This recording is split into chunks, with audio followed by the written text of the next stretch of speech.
today we also have another guest, kind of like family, because this is her second time around. Alexis Rosado is back with us. She's a spoken word artist, also an author and entrepreneur. So we're going to have Alexis come up, and she's going to set up this poem that is very appropriate and tied into the message for today. Up this piece. Hi, thank you so much for having me. I do feel like family. A little bit of background to set up this piece for you. I actually had written the base of this piece 3 years ago, and it was during a time where I really felt the tension of kind of church behind the scenes diversity. There was a lot of conversations about members of the church feeling like they lacked diversity and representation, but I understood the vision of the pastors. So I felt that tension of being in between. And so when Tiff and I spoke about doing the Be the Bridge series, one of the things that I had said was like, actually, I have a piece. But what I was surprised was the tension that I felt 3 years ago still existed today. The only difference was I had matured on how Jesus, my understanding of how Jesus would handle it. So that was the only difference. And so that is some behind the scenes to set up this piece for you. And the piece is called Be the Bridge. Where do I fit in? So I'm Lexi, and I sometimes feel punished for getting in. If God made me this way, why does it feel like a sin? Is it because of my skin? Curly hair doesn't give away all that lives within. Do I leave my church? I should be at a more Latino place or worship to gospel music. That's actually my favorite space. When black and brown folks of my own church talk about how they're going to leave, I ask God, why should I stay? Why did you call me? The pressure of both sides leave me asking if I am enough. And God, why did you leave this world with a question so tough?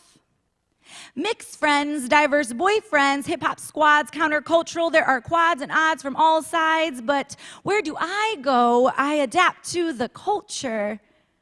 But I'm tired of adapting consistently, questioning what's really my structure. So I decided to give up, show up. This is me. I'm a conductor. A conductor of unity, a bridge to the outside group, an acknowledgement of my Black, Asian, Middle Eastern, Native American, Latino group. And to me, I have to include the white man. Yes, they are included. We have different cultures, but we're all God's children anyway.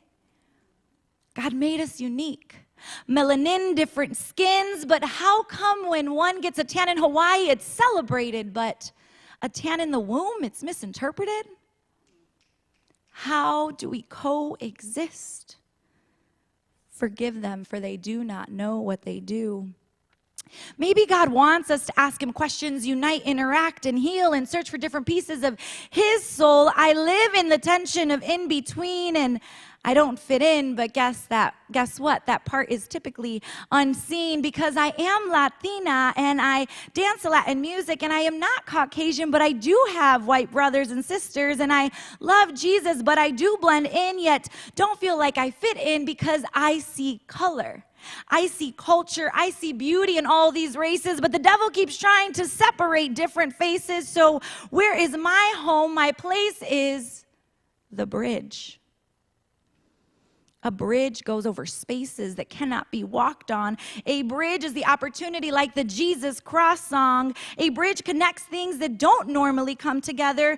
There was space in between them, but now with the bridge, we can walk and come together. Jesus was countercultural.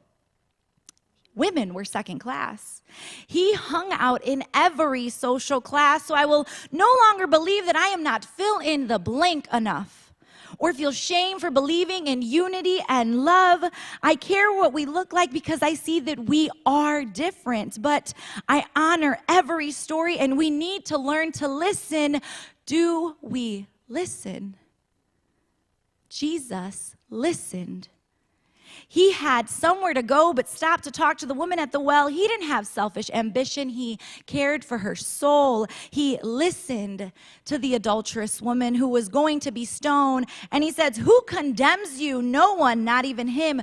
No judgment, a freed soul. Division is the mission of the enemy. Division is a poor mission, you see. If we learn to listen and sit in the tension of in between and be okay with differences that don't look logical or clean, if we learn to listen and love like Jesus the King, maybe our world will look different. Please be the bridge in the vision of our future. Please consider asking yourself, do I listen? And am I a bridge? Thank you.